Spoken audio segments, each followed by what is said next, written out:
Hello everyone! Luto na naman tayo ng binangkal.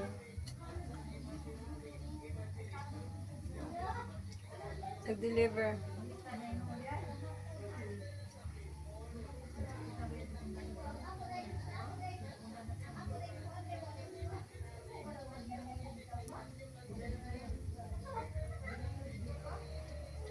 Nag-deliver kami nung Tuesday, mga kabayan.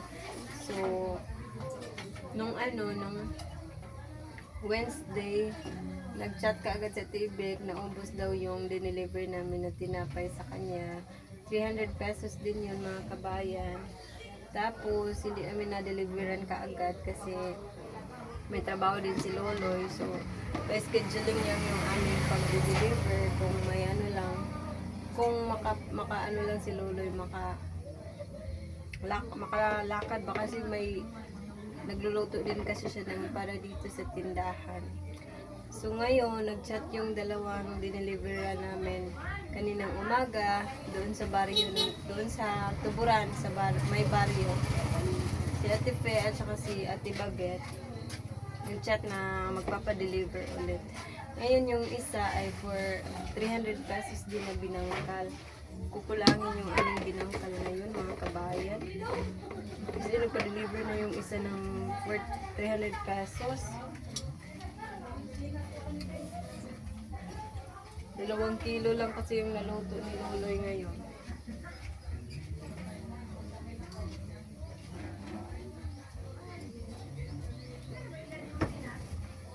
Hoping mga kabayan na magtuloy-tuloy na, pero minsan naman kasi hindi talaga pare-parehas yung panahon. Unlike ngayon, same dito na yung bitang feel na feel mo yung parang crisis talaga mga kabayan.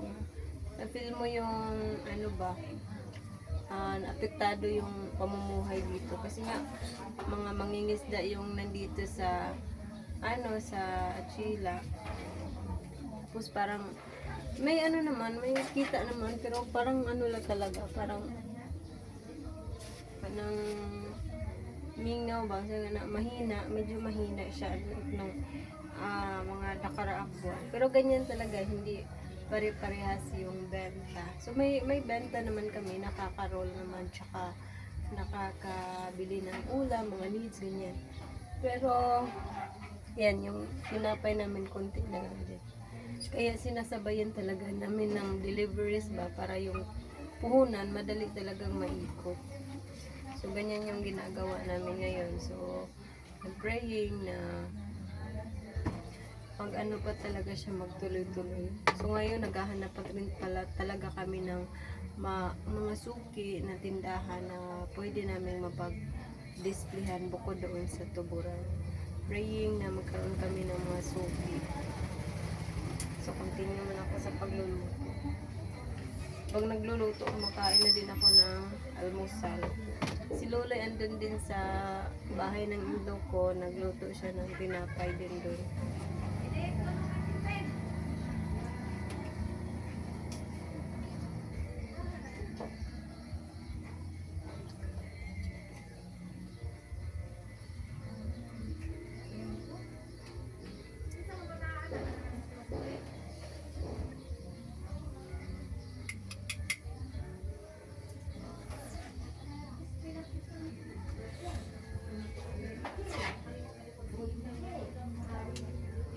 Sana laging ganito ba, walang masyadong return yung tinapay. Praying na yung pinag-deliver namin doon sa kabilang barangay ay naubos din. Saka sana makahanap din kami doon ng mga suki.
So, ayan mga kabayan, nag-start na nga kami sa paghatid nitong mga tinapay doon sa tuburan.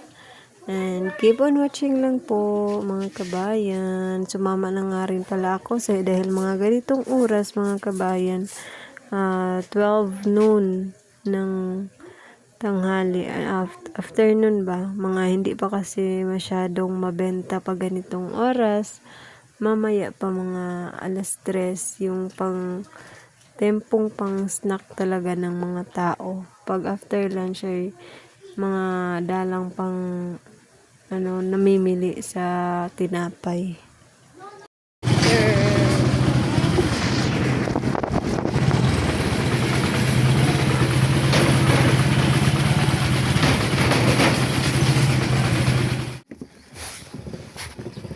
Yep.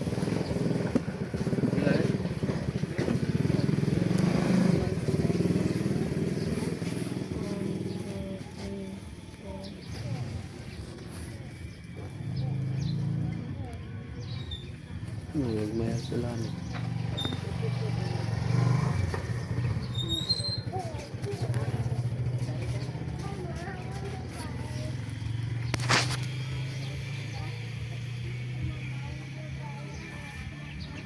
Mama baby, delivery. Okay. Hold tight. Oh, there's another one. Mama baby, delivery. Oh, yeah. Ayo. I love it. Sige na. I love Ito. it. Mama, what's that? Jesus, it's a spray. Deliver siya ng tinapay. Ayo, delivery. Ayo, boys. Okay na to? It's mine? How much? How much I pay? How much, babe? How much ko no? Thank you, babe. How much, oy? Magkano ko kwarta, babe, ha? How much? Loloy. Mag-deliver mga kabayan. Nanguha pa rin kay Mito.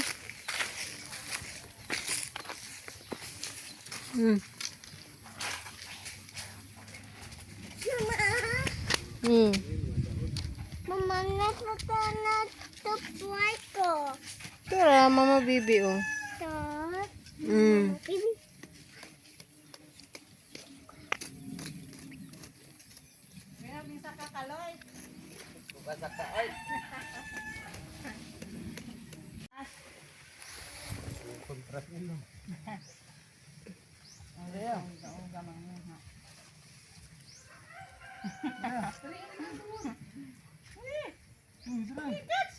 Tara, ibabaw, tara. Igo ganin ng ulo. Takto na rin, oy. Mag-deliver pa ta. Gamay ramang nahimo ron. Thank you guys. Kakaon sa kinapay. Binangkal guys. Ngayon mas rin kumuram. Nagiling na nga. Siya. Na nga. Honggan dugo day. Hapit na mo doon kasi manan eh. Basta.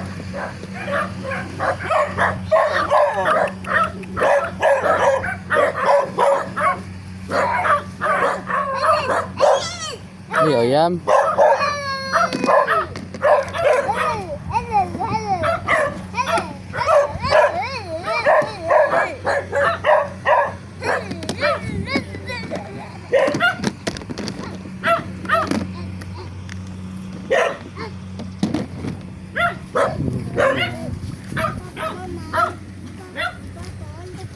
Ay, okay. Kun. Ay, lagi. Arira. Sa.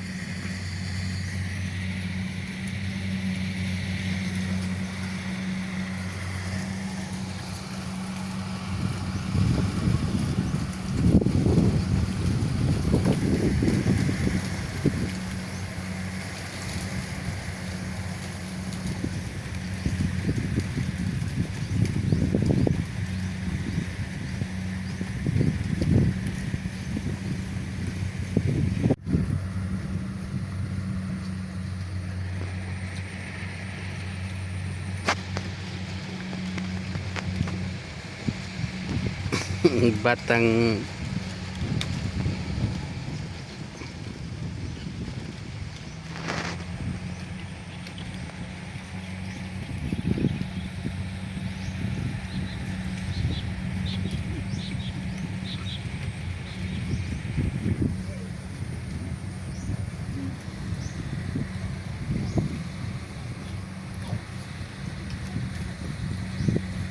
kuyog baboy.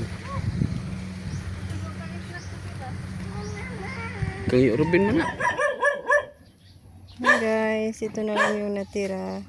Naghatid tayo doon katiiban kasi bumili siya ng display sa tindahan. Bibi, dali na Bibi!